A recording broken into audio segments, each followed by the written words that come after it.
जी अस्सलाम वालेकुम। आप देख रहे हैं मेरा YouTube channel SK cricket show. एक नई वीडियो और एक नए मौजू के साथ आपकी खिदमत में हाजिर होते हैं। बात करने जा रहे हैं बाबर आजम के बारे में। बड़ी खबर निकल के सामने आ रही है कि उन्होंने ऑस्ट्रेलियन कोच से मुलाकात की है। उसके ऊपर आपको डिटेल से आगे जाके आगाह करते हैं और फिर बात करते हैं कि मोहसिन नकवी साहब का बड़ा बयान निकल के सामने है बाबर आजम की कैप्टनसी से लेके, उसके ऊपर आपको अपडेट करते हैं और फिर बात करते हैं कि कुछ एक्स क्रिकेटर्स के साथ मामला तय पाने जा रहे हैं कि उनको बड़े बड़े रोल मिलने वाले हैं पीसीबी में। उसके ऊपर भी आपको अपडेट करते हैं। तो अगर आप मेरे चैनल पर नए और पहले दफ़ा हैं तो जल्दी से जल्दी चैनल को सब्सक्राइब कर लें और बेल आइकन को जरूर दबाएं ताकि मैं लेटेस्ट वीडियो आप तक पहुंचती रहें। सबसे पहले बात करते हैं, बाबर आजम इस टाइम लाहौर में मौजूद है, अपनी ट्रेनिंग कर रहे हैं और साथ साथ बड़ी बड़ी मुलाकातें कर रहे हैं जिनमें उनकी ऑस्ट्रेलियन कोच से जो कि एग्रेसिव जो उनके हार्ड हिटर बैट्समैन थे उनके साथ इनकी मुलाकात हुई है और बाबर आजम ने उनसे काफ़ी ज़्यादा बैटिंग ड्रिल्स हासिल की हैं और पूछा भी है कि क्या मैं अपनी बैटिंग अपनी इम्प्रूव किस तरह कर सकता हूँ, अपनी पावर हिटिंग किस तरह इम्प्रूव कर सकता हूँ। मैं बात कर रहा हूँ ऑस्ट्रेलियन पावर हिटिंग कोच भी रह चुके हैं। फिर उसके बाद शैनन यंग की मैं बात कर रहा हूँ जो कि लाहौर में आज बाबर आजम ने मिले हैं, जो कि पास्ट में जिन्होंने मैक्सवेल के साथ भी काम किया है। फिर उसके अलावा और भी ऑस्ट्रेलियन के काफ़ी ज़्यादा एग्रेसिव बैट्समैन हैं जिनको उन्होंने पावर हिटिंग सिखाई है। तो यहाँ से साफ लगा कि अगर वाकई ही बाबर आजम ये चाहते हैं कि यार अपनी पावर हिटिंग में करें तो इनसे कुछ सीख लेते और इनसे अब इंशाल्लाह मैं देख रहा हूँ कि शायद अब बाबर आजम 2.0 इनका वर्जन आगे शो होने वाला है कि इनसे सीखने के बाद अब हो सकता है कि बाबर आजम अपनी पावर हिटिंग एबिलिटी पे भी काम कर सके और आगे जाके वाकई हमारी टीम्स को ये ज़रूरत भी है कि यार इस तरह के प्लेयर्स जो हैं वो आगे आपकी पावर हिटिंग करे भी और पावर हिटिंग करने के बाद आपको मैचेस बार बार जितवा के दे, क्योंकि मेन आपके बैट्समैन है। ये आपको अगर ऊपर से मैचेस नहीं जितवा के देंगे तो फिर वो मुश्किल हो जाती है कि आपकी किस तरह सारी स्ट्रेटजी बनेगी। आपके पास आगे जो बड़ा इवेंट है 2025 की चैम्पियंस ट्रॉफी, वो किस तरह आप लोगों ने अपनी तरफ से गुजारनी है, किस तरह आपने पूरे ये, क्योंकि वैसे भी होम ग्राउंड में है आपके लिए काफ़ी ज़्यादा चांसेस है कि आप जीत भी सकते हैं। लेकिन अगर देखें दूसरी तरफ कि हमें डर भी लगता है कि यार हम अगर अल्लाह ना करे हम अपने होम ग्राउंड में अगर चैम्पियंस ट्रॉफी से बाहर होते हैं तो हमारे लिए वो अच्छा नहीं होगा। और इस वजह से भी शायद बाबर आजम ये सोच रहे हैं कि मैं अपनी बैटिंग पे और स्किल्स पे काम करूं। फिर उन्होंने जिस तरह इनके साथ मिलके अपना कोचिंग के लिहाज से इनको मिले भी हैं, फिर बात भी की है। शैनन यंग इनका बहुत ही ज़्यादा एग्रेसिव रिकॉर्ड है ऑस्ट्रेलिया के, देखें तो लीडिंग वाइट बॉल कैप्टन भी रह चुके हैं। फिर उसके अलावा अगर देखें तो इन्होंने काफ़ी ज़्यादा पावर हिटिंग ड्रिल्स भी करवाई हैं अपने ऑस्ट्रेलियन प्लेयर्स को। तो यहाँ पे एक काफ़ी ज़्यादा मैं समझ रहा हूँ कि यार इनके लिए फ़ायदेमंद हो सकता है अगर बाबर आजम इनसे कुछ सीख लेते हैं। इसके अलावा आ जाते हैं अपनी दूसरी खबर की तरफ जो कि बाबर आजम और मोहसिन नकवी साहब के बारे में है। मोहसिन नकवी साहब ने बयान दिया कि बाबर आजम की कैप्टनसी आफ्टर कंसल्टेशन विद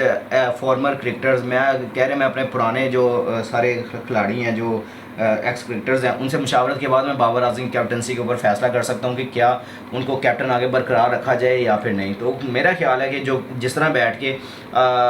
बात करते हैं टीवी पे, जिस तरह बैठ के सारे बाबर आजम के ख़िलाफ़ कंपेन चलाते हैं टीवी पे बैठ के, तो होपफुली मुझे काफ़ी ज़्यादा चांसेस हैं कि सारे ये कहेंगे आप बाबर आजम कैप्टनसी से हटाएं, आप किसी यंग टैलेंट को ग्रूम करें और उसके बाद जाके आप अपना सुकून से अपनी टीम को चला सकते हैं। अगर देखें तो उन्होंने कहा है कि मैं फॉर्मर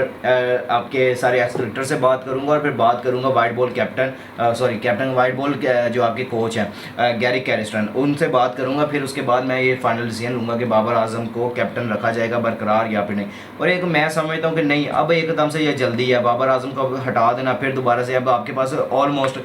देखें तो कोई 7-8 महीने रह गए हैं कि आपका ये आगे बड़ा इवेंट शुरू होने वाला है 2025 चैम्पियंस ट्रॉफी, और आपके पास आगे कोई ओडीएस की ज़्यादा बड़ी कोई सीरीज़ भी नहीं है। तो आप किस तरह जाएंगे और किस तरह कैप्टन को मेंटेन करेंगे, आप किसको आजमाएंगे? नहीं, वो कैप्टनसी अच्छा कर सकते हैं क्योंकि मुझे लगता है जहाँ तक क्या बाबर आजम के साथ ही जाना चाहिए।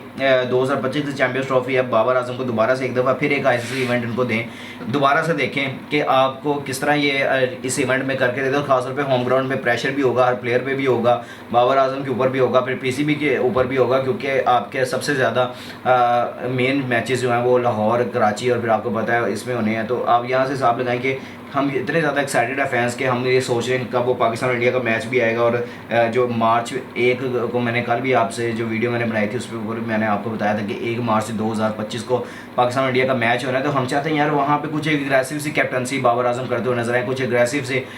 डिसीजन लेते हुए नजर आए। तो हमें वहाँ पे जो एग्रेशन ऑन दी फील्ड हमें जो चाहिए होता है वो बाबर आजम में जब शो होगा ना, तब जाके हम समझेंगे यार वो कैप्टन बन गए हैं। लेकिन वो बहुत ही काम रहते हैं, ऑन दी फील्ड भी देख लें, ऑफ दी फील्ड भी देख लें, लेकिन उसके बाद अगर वाकई अगर उनको कैप्टनसी से हटा दिया जाता है तो फिर उसके बाद आपके पास ऑप्शन क्या है, या तो आप रिजवान के पास वापस जाएंगे उनको कैप्टन बनाएंगे, तो या फिर आप जाएंगे शाहीन शाह अफरीदी के पास, आप इसके अलावा किसके पास जाएंगे, या शान मसूद के पास। शान मसूद भी काफ़ी अच्छी चॉइस हो सकते हैं मुझे लगता है, जहाँ पे अगर बाबर आजम को आप हटाएंगे ना तो शान मसूद एक मेच्योर, और मैं कहूँगा कि पूरी दुनिया में जिस तरह वो लीग्स खेलते हैं, फिर उसके अलावा वो जिस तरह काउंटी में जाके अपनी टीम को लीड करते हैं, तो वहाँ पे भी इनकी ज़्यादा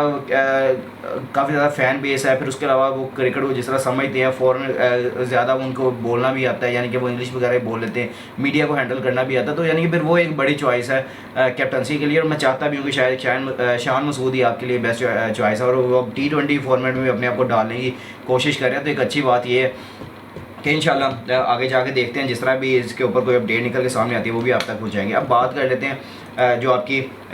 कोचेज़ के हवाले से, अब कोचेज़ सॉरी कह रहा हूँ, आपकी जो बाकी PCB मैनेजमेंट में अब कुछ नए नाम शामिल हो रहे हैं, क्योंकि पाकिस्तान की इस T20 वर्ल्ड कप में इतनी बुरी शिकस्त के बाद और इस तरह की बुरी कारकर्दगी के बाद अब सोचा जा रहा है कि यार कोई ना कोई ऐसे प्लेयर्स को या ऐसे एक्स क्रिकेटर्स को बोर्ड में शामिल किया जाए जो कि आगे जाके आपको आगे कुछ ना कुछ ये करके दे, ना कि आपको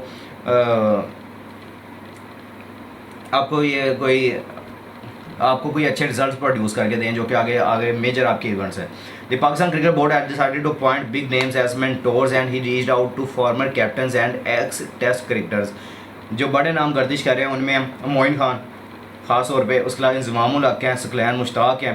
मुश्ताक अहमद हैं, फिर उसके अलावा वकार यूनस हैं, मिसबाहुल हक हैं, शुएब मलिक हैं, यूनस खान है, Shahid Afridi and Kamran Akmal are among those to be brought into the boards. फिर उसके अलावा 5 former cricketer will be appointed as mentor for teams in the Champions League and 3 former captain will be given significant responsibility within the board. यहाँ से साबित है कि ये जो आपको मैंने नाम बताए हैं, जिसमें मोइन खान, इंज़मामुल हक, सकलैन मुश्ताक अहमद, वकार यूनस, मिसबाहुल हक, शुएब मलिक, यूनस खान, शाहिदा अफरीदी एंड कामरान अकमल जो हैं, ये आपके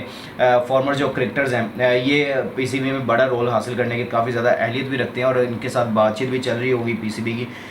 उन्होंने बड़ा बयान दिया है ये PCB, यानी कि ऑफिशियल से अंदर से सोर्सेज से कंफर्म किया भी बयान, जिस तरह ही वो प्रेस कॉन्फ्रेंस करेंगे तब जाके सारी चीज़ें क्लियर होंगी कि कौन कौन आप बोर्ड में जाके जुड़ने जा रहा है और बोर्ड में कौन कौन जाके आपके टीम के लिए मेंटोरशिप के लिए काम करना चाह रहा है। तो आप नीचे कमेंट सेक्शन में अपनी राय के साथ ज़रूर कीजिएगा और दुआ में हमें भी याद रखिएगा। टेक केयर, अल्लाह हाफिज़।